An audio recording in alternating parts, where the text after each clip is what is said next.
ఖాళీగా ఉంటే ఎన్ని సార్లు తింటానో నాకు కూడా తెలీదు. న్యూ ఇయర్ రోజు అందరూ ఏదేదో పని చేస్తుంటే నేను మాత్రం ఖాళీగా కూర్చున్నా. పొద్దున్న మిగిలిపోయిన చపాతీలు సాయంత్రం దాకా ఉన్నాయి. ఆటిని ఏం చేయాలో అర్థం కాల. తిందామంటేనేమో రొట్టెల్లా అయిపోయాయి. టీ బీకితే గాని రావట్లేదు తెలుసా. ఇప్పుడు అర్జెంట్‌గా ఏదో ఒకటి చేసి తినేసేయాలి. ఫుడ్ ఎక్కడ వేస్ట్ అయిద్దో అని అంతా తీసుకొచ్చి నా పొట్టలో వేస్తున్నా. ఆ పొట్ట ఏమో పెరిగిపోతుంది. మా అమ్మ ఏమో పొట్ట తగ్గించమనిద్ది. ఎట్లా? నేను మేసే మేతకేమో గానీ ముందు నా బరుగుల్లో వస్తాయి. వాటికి కుడితి పోసి రావాలి. కర్రోని ఒకటి అడిగా వాడు చేయలేదురా. కర్రీ కుట్టమ్మ కుట్టు సాంగ్కి డ్యాన్స్ చేస్తావా? నేను కుట్టమ్మ కుట్టు అంటే నువ్వు తల ఊపాలి, సరేనా? ఊపుతావా?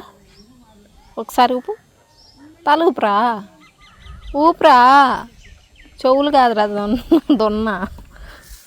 ఓవర్ యాక్షన్ కాకపోతే వీటితో ట్రెండ్ చేద్దాం అనుకున్నా చూడు, అది పిచ్ అంటారు దీన్ని.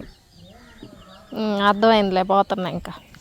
వీడు పెద్దోడు అయిపోయాడు. కొమ్ములు వస్తుండే అసలు మాట అయినట్లా. వాడితో ఎందుకు లేవడమని నేను ఇంటికి వచ్చేసాను. నాకు ఆకలేస్తుంది. ఇంటికి రాగానే నాకు సింక్లో ఇన్ని అంట్లు గాను చెలపు. అబ్బా, మనిషి ఎంత ఎత్తుకే దిగినా ఈ అంట్లు కడుక్కోవడం మాత్రం తప్పదు. ఇప్పుడు ఆరిపోయిన చపాతీని వేడి చేసుకొని తినాలంటే దాని మీద ఒక గుడ్డు వేయాలి, తప్పదు.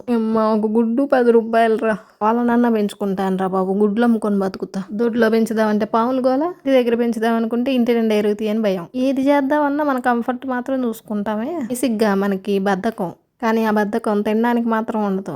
కడుపు నిండా వేయాల్సిందే. ఇప్పుడు ఈ కోడిగుడ్డు నా నోట్లోకి వెళ్తుంది. చపాతీ మీద కోడిగుడ్డు పడ్డ తర్వాత ఒక ఉల్లిపాయ ఉంటే చాలు, మిగతా ఏం లేకపోయినా తినేసేయచ్చు. ఇప్పుడు ఇదే నేను చేసిన ఎగ్ రోల్. ఇంక తినేసేయండి మేము వేడి వేడిగా. రేగానా మీరేం చేస్తారు చపాతీ మిగిలితే చెప్పండి కామెంట్స్లో.